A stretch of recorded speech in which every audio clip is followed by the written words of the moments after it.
Halo semuanya, kenalin nama aku Yoru. Di kesempatan ini izinkan aku buat ngomongin tentang graduate-nya talent dari Hololive. Selamat datang di Numpang Lewat. Disclaimer, aku nggak terlalu ngikutin dunia per-VTuberan dan hanya nonton VTuber sebagai hiburan aja. Gak sampai rela ngeluarin duit buat donate VTuber, buat membership VTuber, bahkan sampai nge-stalking VTuber. Gak sefanatik kalian. Jadi kalau emang ada informasi yang salah dari video ini, silahkan untuk dikoreksi. Anjir, kapan video terakhir Numpang Lewat dibuat? Jadi, kemarin ada salah satu VTuber Hololive yang graduate. Mau aku bilang salah satu, tapi udah banyak. Jadi, buat kalian yang ngikutin dunia per-VTuberan, terutama Hololive, pasti udah sering dengar informasi kalau beberapa talent dari Hololive mutusin buat graduate.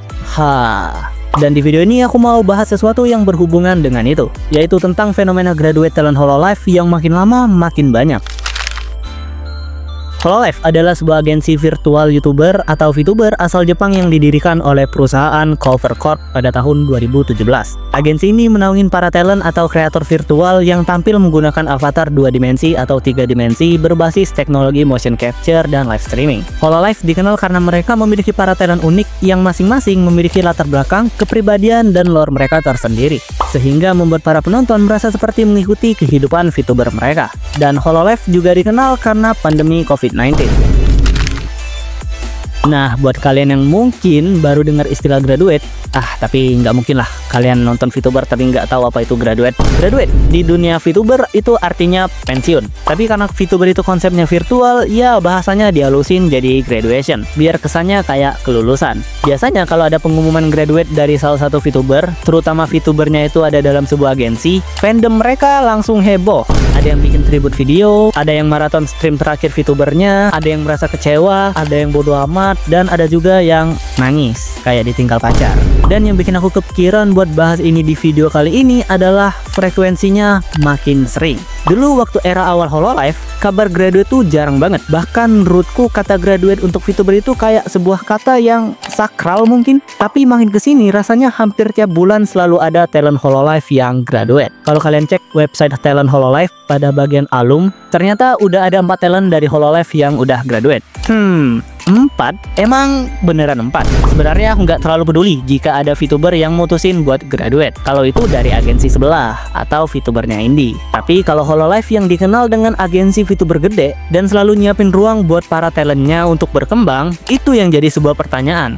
Kok bisa Hololive rela buat ngelepasin para talent mereka atau ngebuat talent mereka graduate?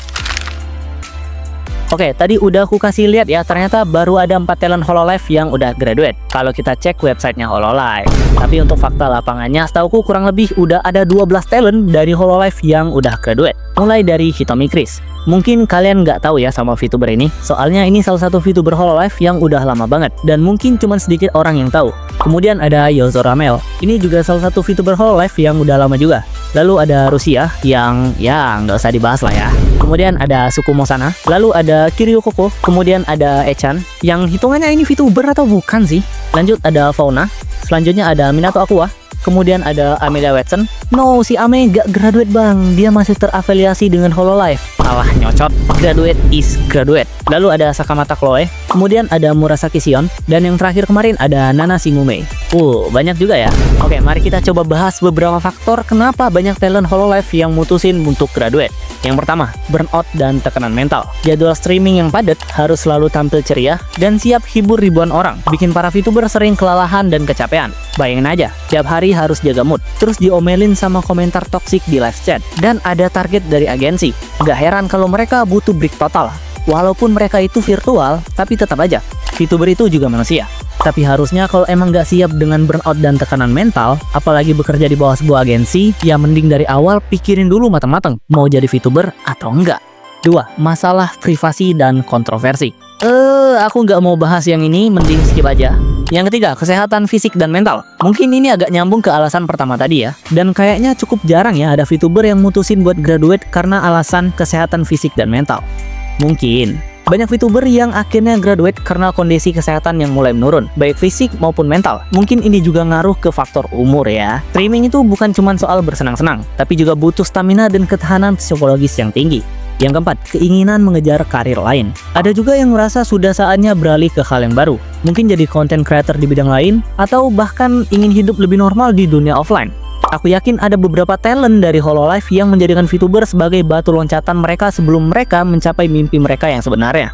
Mungkin salah satu alasan mereka jadi VTuber itu untuk buat portofolio, nambah pengalaman, atau mencari fanbase untuk kedepannya. 5. Perbedaan antara talent dan agensi. Agensi seperti Hololive punya visi dan rencana jangka panjang untuk para talentnya. Tapi nggak semua talent merasa cocok dengan arah yang ditentukan.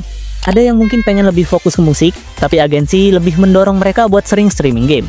Ada juga yang pengen eksplorasi konten baru, tapi agensi punya batasan tertentu. Lalu menjadi VTuber agensi besar berarti harus mematuhi banyak aturan. Kadang aturan ini nggak selalu cocok dengan keinginan talent. Misal ada talent yang pengen collab dengan teman di luar agensi, tapi kontraknya nggak ngizinin. Ada juga yang pengen ngebahas topik tertentu, tapi harus dibatasin karena alasan bisnis dan branding. Dan ada beberapa talent yang merasa kalau mereka bisa lebih berkembang kalau mereka keluar dari agensi. Tanpa agensi mereka bisa bebas bikin konten apa aja, tanpa batasan. Karena mereka menanggung sendiri, nggak ditanggung oleh agensi. Semua pendapatan dari streaming, merch, dan project lain bisa mereka kelola sendiri tanpa harus bagi hasil. Ini yang bikin beberapa VTuber milih buat graduate dan lanjut berkarir sebagai indie VTuber atau bahkan rebranding jadi content creator lain. Nah, dari beberapa talent Hololive dan alasan dari graduate-nya mereka, bisa kubilang alasan yang paling banyak kenapa mereka mutusin untuk graduate itu adalah perbedaan. Fauna, Aqua, Chloe, Sion, Nanashi. Mereka mutusin buat keluar dari Hololive dengan alasan yang kurang lebih sama. Perbedaan antara talent dan agensi. Di sini aku nggak bisa bilang talent yang salah atau agensi yang salah, karena aku kurang tahu dunia di balik agensi Hololive itu gimana. Tapi harusnya kata graduate itu nggak mungkin bisa keluar hampir tiap bulan, apalagi di bawah agensi besar kayak Hololive. Emang satu-satunya jalan keluar dari perbedaan antara talent dan agensi cuman graduate ya? Segampang itu kah?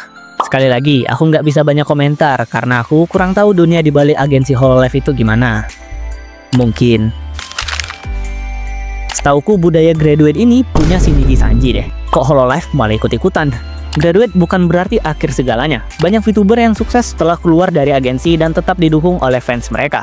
Yang penting sebagai penonton, kita tetap menghargai keputusan mereka dan mendukung pilihan karir yang mereka ambil. Dan jangan kaget kalau tiba-tiba ada talent Hololive Indonesia yang tiba-tiba graduate. Saatnya bacain komentar kalian. Ya gitu dah bang, bukan Hatsune Miku doang. Hampir kalau musik Jepang yang enak, maknanya tidak mengenakan. Memang yang paling enak tuh cuma lagu Doraemon. Real Kahmin, baru nemu channel Indo sebagus ini bahas manga. Auto gue subscribe dah. Makasih ya, mantap backgroundnya. Bagus juga backgroundnya. Bejir teknik marketing dengan background. Background sambil emot. Freaky background. Backgroundnya aku suka jadi aku subscribe. Penjelasan video, tetot. Background video, ting ting. Refleks screenshot jir. Bro mengetahui bagaimana cara menarik perhatian para penontonnya. Bisa nggak? Jangan fokus ke background. Fokus ke pembahasannya tolong.